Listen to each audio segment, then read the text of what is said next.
এক বন্ধু কমেন্ট করছিল যে তার বাড়িতে সব পায়রায় টিপ হয়ে ওঠে, পুরো ঝাঁক ধরে পায়রা ভ্যানিসে চলে যায় এবং প্রত্যেকটা পায়রায় দম করে। কিন্তু আসল কথা হচ্ছে সব কটা পায়রার মধ্যে কোন পায়রাগুলোর কোয়ালিটি বেশি ভালো বা কোন পায়রাগুলোকে বেশি গুরুত্ব দেওয়া উচিত, এটা হচ্ছে মূল বিষয়। তো ওই পায়রাগুলোর মধ্যে কি করে আমরা বেস্ট অফ দ্য বেস্ট পায়রাগুলো বাছাই করব এবং কোনটার কোয়ালিটি বেস্ট, সেটাই আজকে ভিডিওতে বিস্তারিত বলে দেবো। পুরো ভিডিও অবশ্যই দেখবেন, নতুন এবং পুরনো সবারই কিন্তু কাজে লাগবে। তো মেন বিষয় হচ্ছে আপনার বাড়ি বলুন বা আপনার বন্ধু বলুন, যে কোনো বাড়িতেই যান, যাওয়ার পরে কিছু টেকনিক আজকে বলে দেবো। সেই টেকনিকগুলো যদি ফলো করেন আপনি ওখান থেকে বেস্ট পায়রা এবং ভালো কোয়ালিটির কোনগুলো সেটা কিন্তু আগে বাছাই করতে পারবেন। সবার প্রথমে বলে দিচ্ছি, যে কোনো পায়রা দম করলেই তাকে আমরা বেস্ট অফ ভালো বলবো, এটা কিন্তু না বন্ধুরা। কোয়ালিটি কিন্তু একটা ব্যাপার আছে, কোয়ালিটি বলে একটা জিনিস। অনেক পায়রা দেখবেন পার্টনার নিয়ে দেখবেন 7 ঘন্টা ওড়ে, অনেক সময় দেখা গেলো সেই পায়রাটাকে যদি একা একা উড়িয়ে দেওয়া হয়, দেখা গেলো 1 ঘন্টা উড়লো না, তাহলে ওটা কিন্তু বন্ধু কোয়ালিটি হলো না। কোয়ালিটির একটা ব্যাপার আছে, যেরকম কোনো পায়রা যদি সিঙ্গেলে ওড়ে, ধরুন কোনো পায়রাকে দেখছে না, একা একাই টিপ হয়ে যাচ্ছে, কোনো পায়রা পার্টনার ছাড়াই টিপ হয়ে যাচ্ছে, ওগুলো হচ্ছে আসল কোয়ালিটির পায়রা। ওই পায়রাগুলো কিন্তু রেয়ার হয়, খুব কম পাওয়া যায়। পার্টনার নিয়ে 7-8 ঘন্টা উড়ার থেকে যদি সিঙ্গেলেই কোনো পায়রা 3 ঘন্টা 2 ঘন্টা উড়ে, সে পায়রা অনেক বেশি বেস্ট। আর সিঙ্গেলে যদি সে পায়রা 4-5 ঘন্টা পার করে দেয়, তাহলে তো ওই পায়রা কোনো তুলনাই হবে না।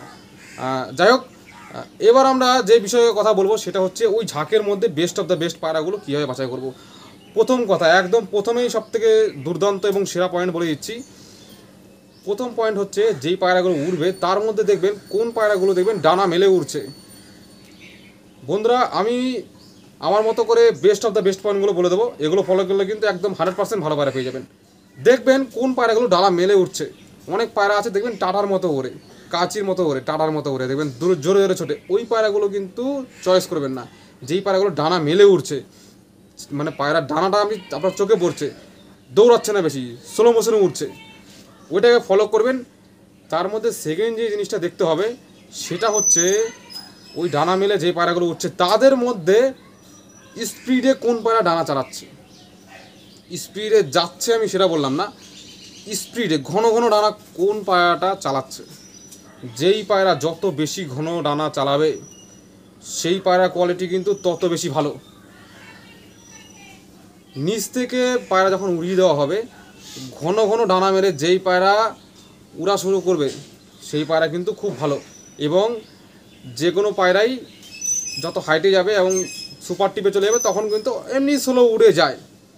মেন কথা হচ্ছে উপরে উড়ুক নিচে উড়ুক, স্পিডে ঘন ঘন ডানা চালাবে যেই পায়রা সেটাকে সবার আগে চয়েস করবেন।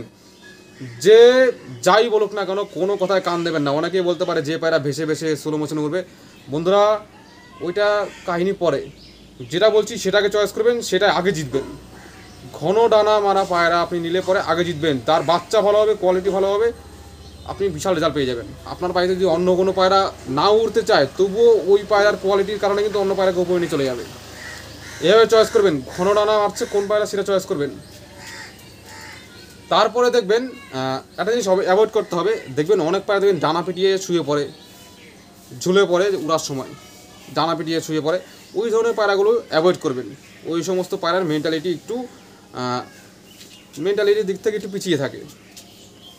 আর একটা জিনিস সেটা হচ্ছে অতি গুরুত্বপূর্ণ জিনিস, যেটা দেখুন সব করা পয়েন্টে কিন্তু গুরুত্ব পয়েন্ট বলে দিচ্ছি, একদম ভালো করে মনে রেখে দেবেন এসব পয়েন্টগুলো। পায়রা যখন উড়বে, যখন রাউন্ড দেবে, পায়রার উড়ার স্টাইলের মধ্যে একটা জিনিস বলে দিচ্ছি। উড়ার মধ্যে দেখবেন যাতে এক নাগারে ওড়ে, রাউন্ড যেন একই স্পিড দেয়।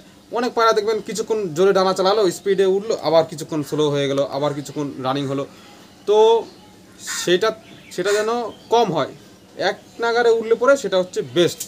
আর সব থেকে একটা গুরুত্বপূর্ণ জিনিস দেখবেন, সেটা হচ্ছে পায়রার যে বডি। পায়রা যখন উঠবে না, বডিতেও দেখতে পারবেন মাথা, বডি আর লেজ, ওটা যেন স্টেবল থাকে, ওটা স্টেবল থাকবে এবং ডানাগুলো শুধু চলবে। অনেক পায়রা আছে দেখবেন ডানা চালায় তার সাথে বডিও আপ ডাউন হয়, ওটা একটু অ্যাভয়েড করবেন বন্ধুরা। যত দমই করুক না কেন, ভালো পায়রা বডি এরকম আপ ডাউন হবে না, বডি স্টেবলই থাকে। বডি পুরো পুরো বডি একদম স্টেবল থাকবে, এক ফোঁটাও না নড়ে, শুধু ডানা নড়বে, আপনি বুঝতে পারবেন যে বডি স্টেবল আর শুধু ডানাগুলো চালাচ্ছে। ওইটা হচ্ছে একদম হাই কোয়ালিটির পায়রা, দম দেখতে হবে না। ওই ধরনের পায়রা তুললে পরে এমনি জিতে যাবেন। এখনকার দিনের যে সমস্ত ওস্তাদরা আছে তারা শুধু আপনাদের দম নিয়েই বলবে, কিন্তু পায়রার উড়ার স্টাইলের মধ্যে কিন্তু অনেক কিছু লুকিয়ে আছে। আর উড়ার স্টাইল নিয়ে যদি আপনারা পায়রা নিয়ে এগিয়ে যান তাহলে কিন্তু জিতবেন। তো বুঝতে পেরেছেন যে সমস্ত পয়েন্টগুলো বললাম এগুলো কিন্তু অতি গুরুত্বপূর্ণ পয়েন্ট। কোন পায়রা দেখবেন ঘন ঘন ডানা চালিয়ে উঠছে, ডানা মেলে উঠছে, আর যদি লেজ খুলে উঠছে এমন কোনো পায়রা পেয়ে যান তাহলে তো সোনায় সোহাগা, খুবই ভালো হবে। সবাই বলে খোলা লেজের পায়রা নাকি খারাপ হয়, খোলা লেজের পায়রা হচ্ছে বেস্ট, দি বেস্ট, এটা দেখবেন। আর সবসময় আপনারা জানবেনই যেই পায়রা উড়ার সময় সবার উপরে থাকে সেটা অলরেডি সবসময় বেস্ট থাকবে, সেটা দেখলে তো কোনো চাপই নেই। কিন্তু ওই ঘন ঘন ডানা চালাবে সেরকম দেখবেন, টাটার মতো যেন ডানা না চালায়, ওদিকে খেয়াল রাখবেন। আর যে সমস্ত পায়রা যদি সিঙ্গেলে ওড়ে, ধরুন ঝাঁককে ছেড়ে দিয়ে উপরে একাই টিপে চলে যাচ্ছে, ওই সমস্ত পায়রা তো সবার আগে নিতে হবে, কোনো কথা হবে না। এই ছিল আজকের কিছু পয়েন্ট। আপনাদের যদি আরও কোনো বিষয় ভিডিও লাগে আপনারা কমেন্ট করবেন, সব থেকে best of the best video বা best of the best point বলে দেবো। আর সব কটা সিক্রেট পয়েন্ট, এগুলো খুবই গুরুত্বপূর্ণ পয়েন্ট। যাই হোক, ভিডিও ভালো লাগলে অবশ্যই লাইক করে দেবেন এবং পরবর্তী ভিডিওতে আবার দেখা হবে।